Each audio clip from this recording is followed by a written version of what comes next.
para a gente sobre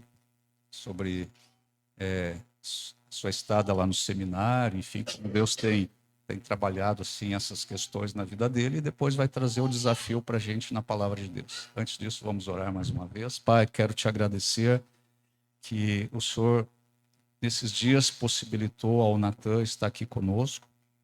Obrigado por sua vida, por sua disposição, também pela oportunidade que o Senhor tem dado de ele passar por esse treinamento lá no IMPV, também pelo seu namoro com a Nicole. E agora, Senhor, temos a oportunidade de ouvi-lo, que o Senhor possa usar a sua vida, usar a sua exposição aqui da palavra de Deus. Abençoe a vida do Natan, aquilo que ele preparou para trazer e nos encorajar e desafiar, e que estejamos aqui, Senhor, não só com as nossas Bíblias abertas, mas também com os nossos corações abertos para recebermos a ministração da Tua palavra. Em nome de Jesus. Amém.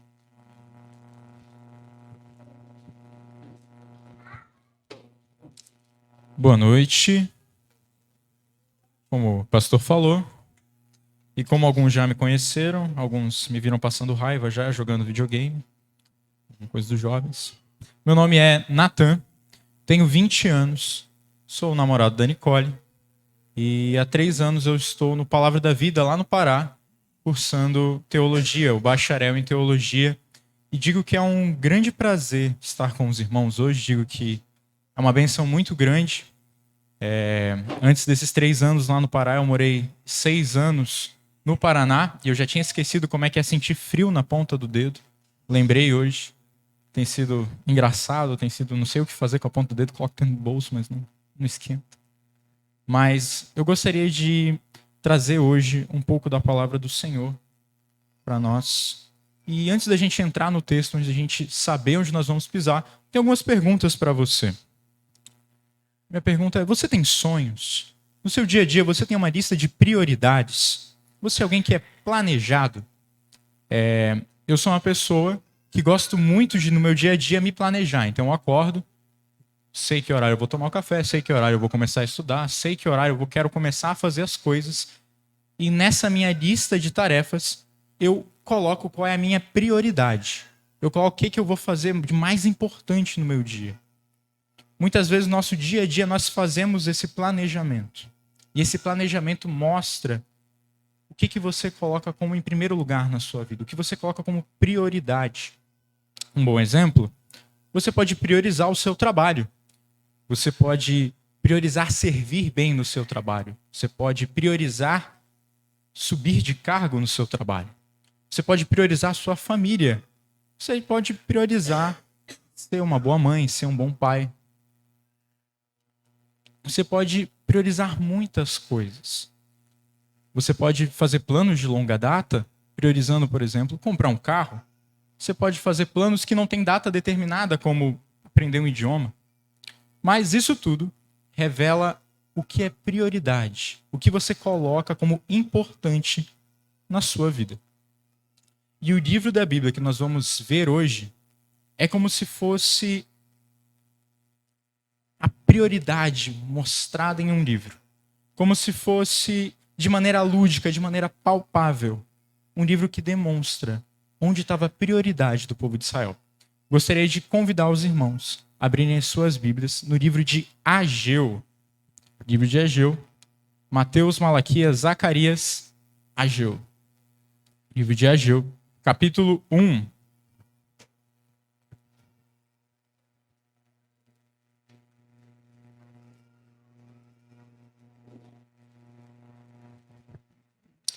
Quem achou, diga amém. Quem não achou, diga misericórdia.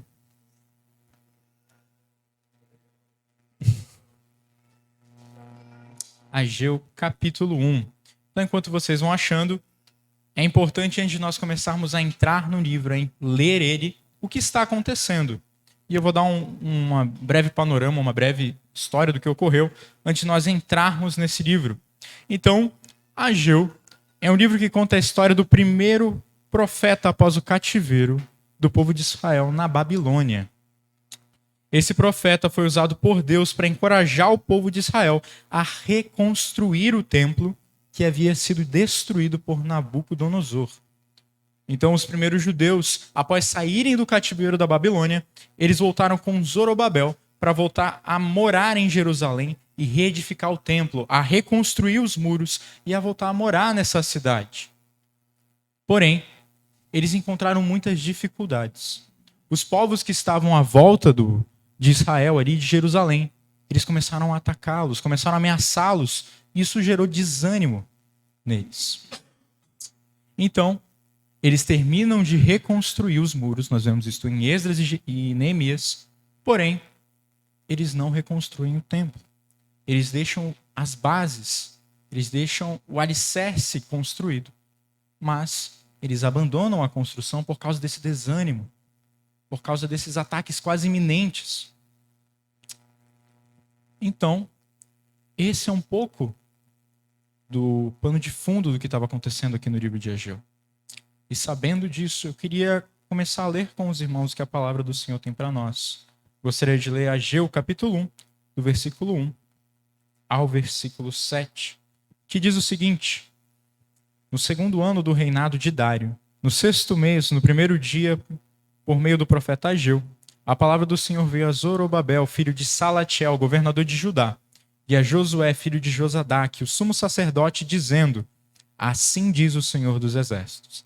Esse povo diz: ainda não chegou o tempo em que a casa do Senhor deve ser reconstruída. Por isso a palavra do Senhor veio por meio do profeta Ageu, dizendo: acaso é tempo de vocês morarem em casas luxuosas, enquanto este templo permanece em ruínas? Portanto, assim diz o Senhor dos Exércitos: considerem o que tem acontecido com vocês.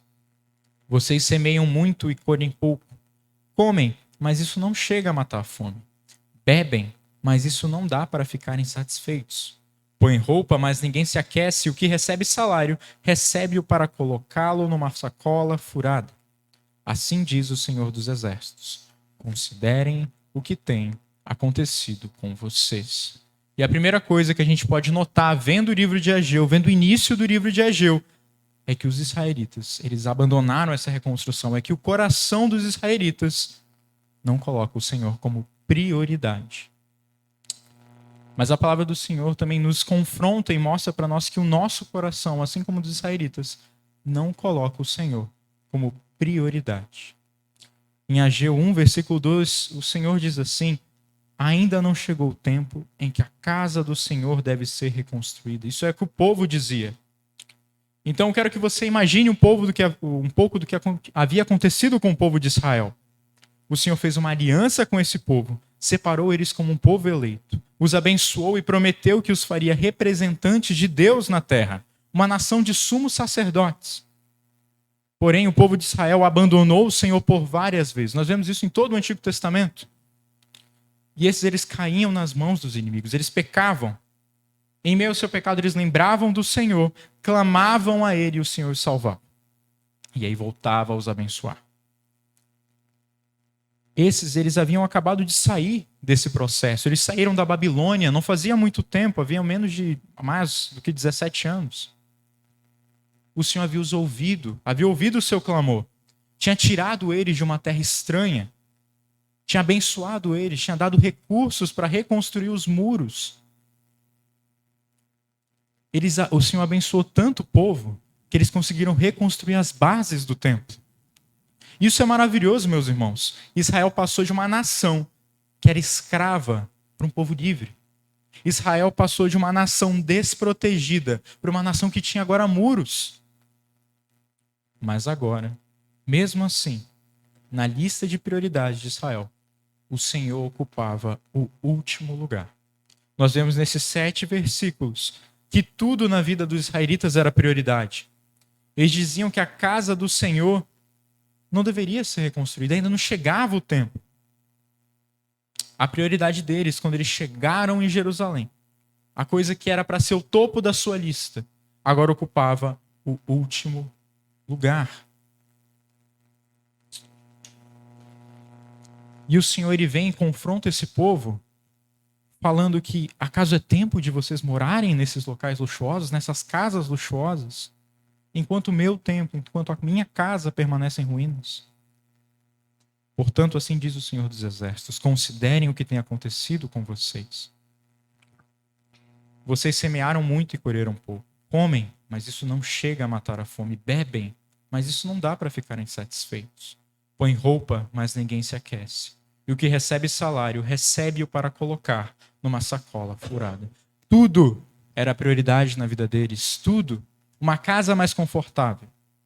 Semear. Comer, beber, se satisfazer. Tudo era prioridade. E assim como os judeus, em nossas vidas, nós colocamos tudo em prioridade, nossa vida, menos o Senhor.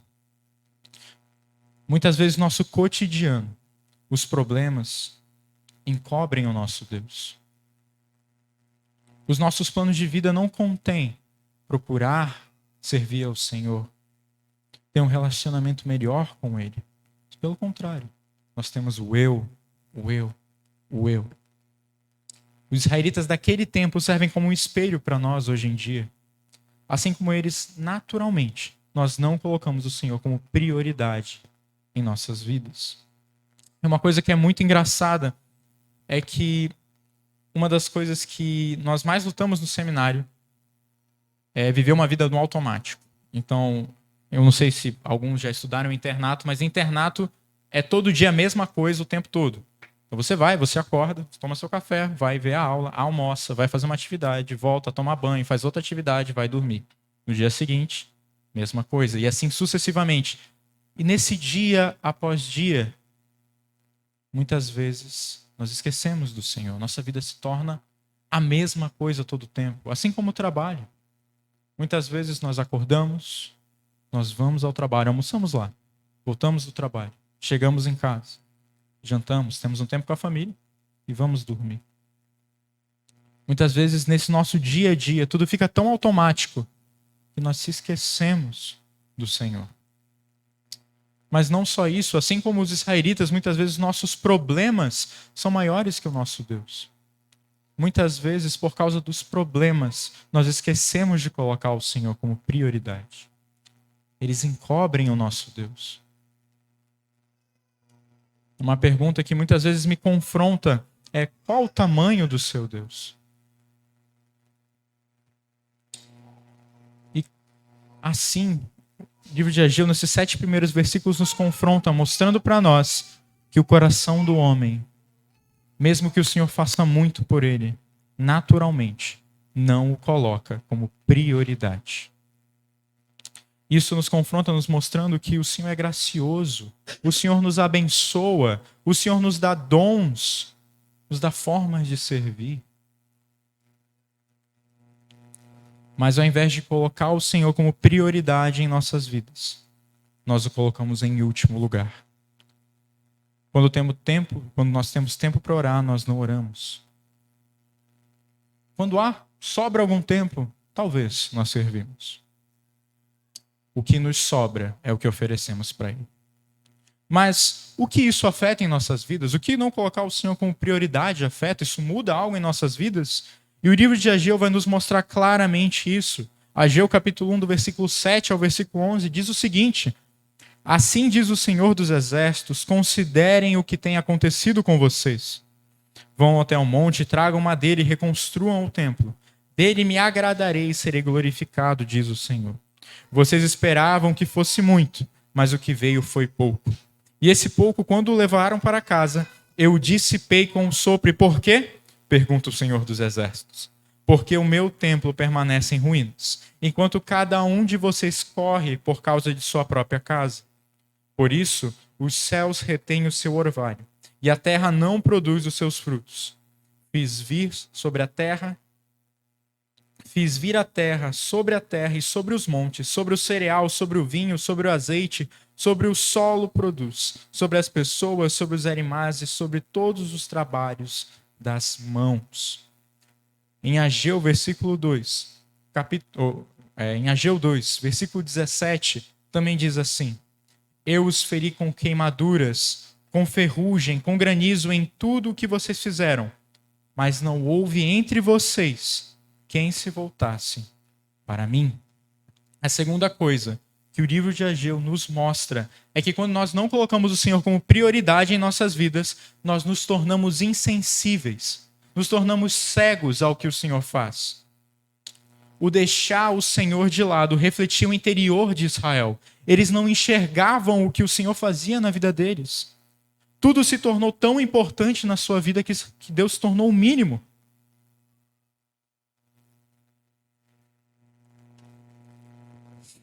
Quando nós não colocamos o Senhor como prioridade em nossas vidas, nós o tratamos como desprezo, nós ficamos cegos ao que o Senhor faz em nossas vidas. O Senhor toca aqui em todas as áreas de Israel. Nós vemos que eles tentam semear, mas não colhem nada. Eles comem, mas isso não os sacia. Mas isso, ao invés de os despertar, isso ao invés de abrir os olhos dele, eles estavam tão distantes que não enxergavam mais que era o Senhor que fazia isso. Um bom exemplo disso, ano passado, a gente foi estagiar em outro local. Esse ano nós fomos agora para os Ribeirinhos, mas ano passado nós fomos para o Nordeste, nós fomos para o Piauí. E na viagem que eu fui fazer, saí da capital, fui para uma cidade chamada Pio Nono, eu fiz uma viagem de ônibus de 8 horas. E nessa viagem eu estive ao lado de um rapaz, que das 8 horas ele passou 7 horas falando, e eu fiquei às 7 horas ouvindo esse rapaz.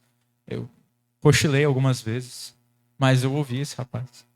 E numa dessas falas dele, ele falava que, olha, eu gosto muito, eu amo muito as mulheres. Eu olhava, é mesmo? Como assim? Eu já tive 8 esposas. E era um rapaz que parecia ter 45 anos. Não sei como ele teve 8 esposas nesse tempo, mas ele teve, de acordo com ele. 8 esposas? Tive 8 esposas. Mas por que você teve 8? É que eu não entendo. Eu amo muito elas, eu trato todas elas muito bem, mas no final, todas elas me deixam. E aí ele foi continuando a falar, e a gente foi perguntando por que ele estava indo para onde ele estava indo. E ele começou a falar que ele tinha muitos problemas com alcoolismo, que ele tinha muitos problemas com drogas. E daí a gente pode começar a tirar um pouco do porquê que as mulheres deixavam ele. Mas a questão é, ele está cego. Ele não enxerga o que está acontecendo na vida dele. Ele não entende por que as pessoas deixam ele. Assim como Israel não entendia o que estava passando, esse homem não entendia porque as esposas deixavam ele. Quando nós não entregamos ao Senhor a nossa vida, nós fazemos tudo na nossa perspectiva, não na dele. Os nossos relacionamentos, os nossos empregos e as nossas vidas são muitas vezes afetadas, porque o Senhor, em seu amor, nos quer perto.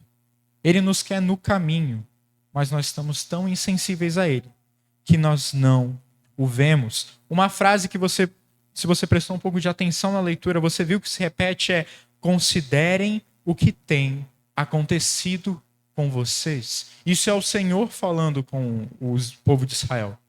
Mas isso também é o Senhor falando conosco, levando a gente a ter uma reflexão na nossa vida, nos levando a uma pergunta de a quem você tem entregado a sua vida, qual tem sido a sua prioridade, em que caminho está o seu coração. Porque se o seu coração não está nos caminhos do Senhor, vem o granizo, vem a ferrugem, vem o fogo. Mas você não se volta ao Senhor. Você planta e não colhe. Você come e não se satisfaz. Porque você não vê quem faz isso em sua vida. Você não enxerga o Senhor mais na sua vida. E a pergunta que fica é: você tem entregado as prioridades na mão daquele que deveria ser a sua maior prioridade? Você tem colocado o Senhor como centro da sua vida a ponto de entregar todas as coisas a Ele? Ou assim como esses israelitas, nós tentamos viver com a força do nosso braço? Porque não passaram pouco tempo, irmão, desse povo lutando contra Deus, até que ele fosse despertado novamente. Esse livro, esse pequeno livro de 2 capítulos, nos leva a essa reflexão. Em que caminho está o seu coração? Olhe para trás e veja o que tem sido a prioridade na sua vida. Mas o livro de Ageu não só nos mostra o que acontece com aquele que não coloca o Senhor como prioridade, aquele que é incoerente, mas ele também nos mostra o que acontece quando o povo se volta ao Senhor. Então Ageu, ele vem, traz essa palavra, confronta o povo de Israel, confronta os seus líderes, e isso gera neles um reavivamento. Eles voltam a reconstruir o templo. E a palavra do Senhor nos diz em Ageu capítulo 2, versículos 18 e 19, depois que eles começaram a reconstruir o templo, o Senhor diz o seguinte para o povo: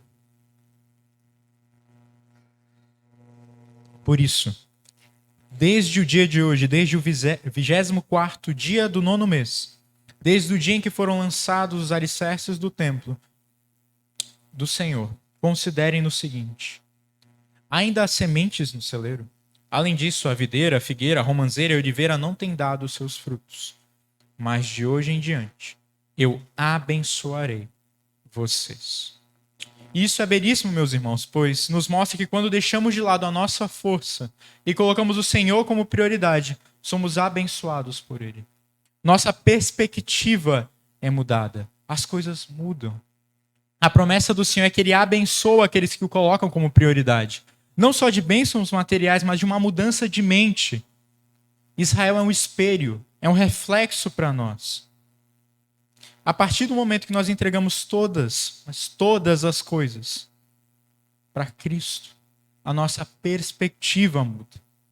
Temos a perspectiva de que a nossa vida é para Cristo. Muitas vezes nós temos a ideia de que Cristo morreu apenas por uma parte da nossa vida. Meu pai tem a frase que fala do cristão... Agora me fugiu o nome, perdão, mas é o cristão que tem um pé na igreja e o outro no mundo. Eu esqueci, tem o nome. Raimundo. Cristão Raimundo, que tem um pé na igreja e outro no mundo. É o cristão que não entende que Cristo morreu por todas as áreas da vida dele, que morreu por tudo. Ele não morreu somente por você, na sua vida aqui dentro da igreja. Ele morreu por você quando você está no trabalho, quando você está em casa, quando você está com a sua família, quando você está em um local onde ninguém está vendo. Ele morreu para que você o coloque como prioridade em todas as áreas da sua vida. Nós somos salvos, somos redimidos pelo sangue de Cristo. Usufruímos da salvação do inferno em um relacionamento com Deus agora. Isso nos deve gerar dependência com o Senhor e a compreensão que agora é Ele que governa as nossas vidas. E a pergunta que agora nos resta é: em nossos relacionamentos, quem é a sua prioridade? Em seus sonhos, quem é a prioridade? Se você não entende quem é Cristo e o que Ele fez por você, você trata com desprezo aquele que lhe salvou. Você age como o povo de Israel com Deus, que foi salvo, que foi abençoado, mas que nas dificuldades o abandonou. Para aquele que não entende o Evangelho, é loucura pensar em colocar todas as áreas da sua vida aos pés de Cristo. Mas para aquele que tem a vida governada por Cristo, isso nada mais é do que seu dia a dia. Não podemos negar que entregar a nossa vida a Cristo requer esforço, requer maturidade. Mas por aquele que deu a vida por você, o que isso vale? Amados, não há parte da nossa vida que não seja de Cristo. Ele é tão maravilhoso que deu o primeiro passo, morreu por você. Agora lhe resta entregar o resto. A minha oração é que você e eu compreendamos o que é ter uma vida transformada pelo Senhor. Uma vida que entrega ao Senhor todas as áreas e o seu dia a dia. E que reflita o que esse pequeno livro nos ensina. Ele nos ensina que uma prioridade incoerente na sua vida afeta todo o resto. Afeta toda a sua perspectiva. Amém? Gostaria de orar com os irmãos. Então oremos. Nosso Deus e Pai, nós te agradecemos, Senhor, por mais um dia de vida. Senhor, nós te agradecemos pela oportunidade de te servir, de te amar, Senhor, e de te honrar. Senhor, nós clamamos que no nosso dia a dia, Senhor, nós colocamos o Senhor como prioridade. Nós oremos para trás e vejamos, Senhor, em que caminho está o nosso coração. Qual tem sido a nossa prioridade, Senhor? Senhor, que nós entreguemos a Ti, Senhor, todas as áreas da nossa vida. Que nós olhemos para a cruz e lembremos da Tua morte e de como ela afeta a nossa vida e de como ela é maravilhosa, Senhor. Pai, te clamamos por isso e te clamamos agora por uma noite abençoada e entregue totalmente a Ti, Senhor. Em nome de Cristo. Amém.